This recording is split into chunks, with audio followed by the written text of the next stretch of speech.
Spiritual healing is a very real thing. It is the miraculous healing power within you which made you. And therefore, as you turn to it and realize it is now releasing itself as wholeness, beauty, and perfection, and as you fill your mind with these truths of God, and as you forgive everybody, including yourself, then of course you'll have a marvelous healing. If we are blind and adhere to our blindness, then of course we can't get healed. Blindness is man's ignorance, his superstition and his fear, his belief that the will of God for him is suffering. That's blindness. Realize that it's normal and natural for you to be healthy, happy, joyous, and free. And realize your body is an instrument in which God dwells, and that you're the tabernacle of the living God. You can't be free of your illnesses and cling to ill will, bitterness, self-condemnation, hate, resentment. The alcoholic can't be healed and still adhere to his self-condemnation, self-criticism, his sense of guilt, and his hatred and loathing of himself. Oh no. He must give up all of these. He must have goodwill in his heart for everyone, for love is the fulfilling of the law of health, of harmony. He must pour out love and peace and goodwill and wish for every living being in the world what he wishes for himself. And he always knows when he is forgiven, because he can meet the person in his mind, and there's no sting, but a wave of peace and goodwill. The healing presence is within you, and wonders can happen in your life as you begin to turn to it. Great peace have they who love thy law. And wonders happen in their life. Those who have found that inner peace, great peace have they who love thy law, and nothing shall offend them. With mine eyes stayed on thee, there is no evil in my pathway. The divine presence is ever willing within you. And realize now with me that the miraculous healing power is focused at that point in your mind where the problem is, and it's shattered, making way for the healing power of God to flow through you. You do not create vision, for example. Rather, you manifest or release it. We see through the eye, not with it. The cornea of the eye is stimulated by light waves from objects in space through the optic nerve. These stimuli are carried to the brain. When the inner light or intelligence meets the outer light in this manner, by a process of interpretation, we see. Your eyes symbolize divine love and a delight in the ways of God, plus a hunger and thirst for God's truth. Your right eye symbolizes right thought and right action. The left eye symbolizes God's love and wisdom. Think right and radiate goodwill to all, and you will focus perfectly. Receive thy sight, he said, and immediately he received his sight, and following him, glorified God. Millions of people are blind, as I said. That is, they're psychologically and spiritually blind, because they do not know that they become what they think all day long. Man is spiritually and mentally blind when he's hateful, resentful, or envious of others. He does not know that he's actually secreting mental poisons which tend to destroy him. That's his sickness, that's his disease. Disease is a lack of peace, a lack of equilibrium. All sickness is due to ill will. Thousands of people are constantly saying that there's no way to solve their problem and their situation is hopeless. They're saying, God can't heal me. At the same time, they're saying, with God all things are possible. They say, from whom all blessings flow. But you see, they're atheists. They're denying what they're affirming. Such an attitude is the result of spiritual blindness.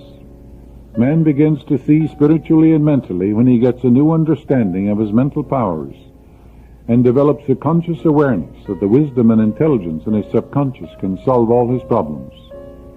Everyone should become aware of the interrelationship and interaction of the conscious and subconscious mind. Persons who were once blind to these truths, after careful introspection, will now begin to see the vision of health, wealth, happiness, and peace of mind that can be theirs through the correct application of the laws of mind. and the way of the Spirit. Yes, the healing power of God is within you, and wonders can happen in your life as you begin to say, God in the midst of me is healing me now. No mental or religious science practitioner, psychologist or psychiatrist or medical doctor ever healed a patient. The psychologist or psychiatrist proceeds to remove the mental blocks. Likewise, the surgeon removes the physical block, enabling the healing currents of God to flow through you. There are many different methods used to remove the mental, emotional, physical blocks which inhibit the flow of the healing life principle animating all of us. The healing principle resident in your subconscious mind can and will, if properly directed by you or someone else, heal your mind and body of all disease. There is only one process of healing. There is only one universal healing principle operating through everything. For everything is alive, and God is life. This life principle operates through the animal, vegetable, and mineral kingdom as instinct and law of growth. There are many different approaches, techniques, and methods in using the universal power, but there is only one process of healing, which is faith, and according to your faith is it done unto you. All religions of the world represent forms of belief, and these beliefs are explained in many ways. The law of life is the law of belief. What do you believe about yourself, life, and the universe that is done unto you as you believe? Belief is a thought in your mind which causes the power of your subconscious to be distributed in all phases of your life. And whether the object of your belief be true or false, you will get the same results. It's far better to know what you're doing and why you're doing it. Then it is scientific prayer. You must realize the Bible is not talking about your belief in some ritual, ceremony, form, institution, man, or formula. It is talking about belief in itself. The belief of your mind is simply the thought of your mind. If thou canst believe, all things are possible to him that believeth. Spiritual treatment or therapy means that you turn to the indwelling God and remind yourself of God's peace, harmony, wholeness, beauty, boundless love, and limitless power. Know that God loves you and cares for you. As you pray this way, the fear will gradually fade away. If you pray about a heart condition, do not think of the organ as diseased, as this would not be spiritual thinking. Thoughts are things. Your spiritual thought takes the form of cells, tissues, nerves, and organs. To think of a damaged heart or high blood pressure tends to suggest more of what you already have. Cease dwelling on symptoms, organs, or any part of the body. Turn your mind to God and His love. Feel and know that there is only one healing presence and power, and to its corollary, there is no power to challenge the action of God. Quietly and lovingly affirm that the uplifting, healing, strengthening power of the infinite healing presence is flowing through you, making you every whit whole. Know and feel that the harmony, beauty, and love of God manifest themselves in you as strength, peace, vitality, wholeness, and right action. Get a clear realization of this, and the damaged heart or other diseased organ will be cured in the light of God's love. God in the midst of you is healing you now. Glorify God in your body now and forevermore.